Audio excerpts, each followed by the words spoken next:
পুলিশকে মারধর করে রিমান্ডে নেওয়া আসামিকে ছিনিয়ে নেওয়ার অভিযোগ আসামির পরিজনদের বিরুদ্ধে।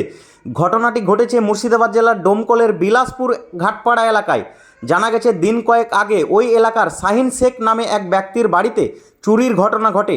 ওই অভিযোগের ভিত্তিতে ওই এলাকারই রানা শেখ নামের একজনকে পুলিশ গ্রেপ্তার করে। তারপরে আদালতের নির্দেশে ধৃতকে থানায় পুলিশি হেফাজতের জন্য নেওয়া হয়। ওই আসামির কাছ থেকে জানতে পারা যায় চুরির সামগ্রী বাড়িতে রয়েছে।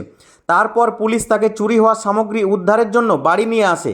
ঠিক সেই সময় আসামির বাড়ির লোকজন পুলিশকে মারধর করে আসামিকে ছিনিয়ে নেয় বলে অভিযোগ, যার জেরে জখম হয় কয়েকজন পুলিশকর্মী। ঘটনায় ব্যাপক শোরগোল পড়ে যায়, ভাঙচুর করা হয় ধৃতের বাড়ি। ঘটনার পর ধৃতের 4 আত্মীয়কে আটক করে পুলিশ। ধৃতের খোঁজে তল্লাশি শুরু করেছে পুলিশ। পুলিশকে মারধরের ঘটনায় যথারীতি ব্যাপক চাঞ্চল্যের সৃষ্টি হয়েছে উক্ত এলাকা জুড়ে। কারা লিখেছে? পুলিশেরা লিখেছে দুটো মোটরসাইকেল। কেন? কেন লিখেছে? ওদের জন্য, একটা ওদের পাইনি তার জন্য লিখেছে। ওদের জন্য কাদের জন্য কি হয়েছে ওই ওইটা যে বলো। রানাকে ধরি পাইনি তার জন্য। রানাকে? রানা এই আমাদের পাশকার বাড়ির ছেলে। রানা কি করেছিল? রানা তো চুরির পোকই দিছে, যে চুরি কিছু গহনা করেছে তার জন্য। ওই যে বদরের ছেলে, শাহিনের ছেলে, শাহিনের নামে শাহিন বলছে। আমার নাম মর্জিনা। আচ্ছা, তো ও কি চুরি করেছে এই কেস দিয়ে ওর বিরুদ্ধে? ওকে আপনারা জানিনি তো, কে ছাড়িয়েছে বলে জানিনি, বলতে পারবো না তো। পুলিশ আহত হলো কেন?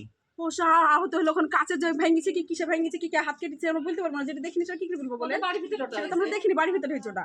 আপন সেটা তো ঘুমাচ্ছিল মানুষ 10টা 11টার সময়। কটার দিকে হয়েছে ঘটনা? রাত 10:30 11টা হবে। আপনার তারপর? আমার নাম মর্জিনা। আচ্ছা, আপনার নাম? মর্জিনা।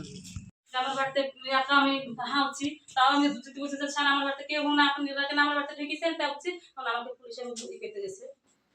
মহিলা পুলিশ ছিল না? মহিলা পুলিশ ছিল না, সব ছেলে পুরুষ ছেলে কি